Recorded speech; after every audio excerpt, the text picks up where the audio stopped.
Ջրի արտահոսքի հետքերով նույն ասեմ երրորդ անգամ եմ անցել եմ տրասերովկե կանելու, ստեղ ունենք ջարը սառը ջրի ծանկում ունենք, նախորդ անգամ, այսինքն առաջ անգամ եկել եմ սառը ջրից եմ արձանագրել, աղմուկ էինք անում, չթողեցին շարունակենք հաջորդ օրն եմ եկել, հաջորդ օրը ստեղ եմ թեթև հոց կգթե ու կոյուղու գծի մեջ էի մեր երկու հատ խնդիրներ գթե, բայց համոզված էի, որ խնդիրը սա չի, տեսահոլովակ ունեմ դրա մասին նկարած, հիմա եկել եմ տրասերով կանելու, այսինքն կորուստը լողացող է, երկրորդ անգամ ճնշումները արդեն պահեց, այսինքն ըստեղից արտահոսքը հայտնաբերելուց հետո ճնշումները տալիս էի պահում էր ճնշումները, հիմա էլի դե ինչ լսումներս ավարտեցի, շատ բարակ, շատ աննշան կորուստ է,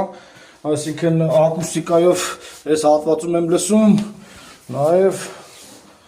այս հատվածում համարժեք եմ լսում, բայց որոշումը կայացրել եմ քանդեմ այս հատվածում, քանի որ ինքը լվացքի մեքենայի տեղն է ու հետախոզման համար այդտեղ քանդեմ, բայց խոնավաչափով ինձ ստեղ ավելի խոնավ է, քան հակառակ կողմը, տեսնեք ինչ է ստացվում։ Այսօր մեր չարապաստիկ արտահոսքը հենց պատի մեջ է, այսինքն այս կողմից ներքևի հանգույցն է,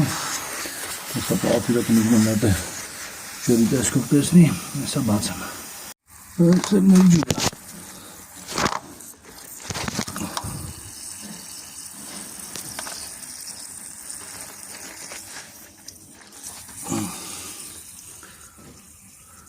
Շատ վատ տեղ է։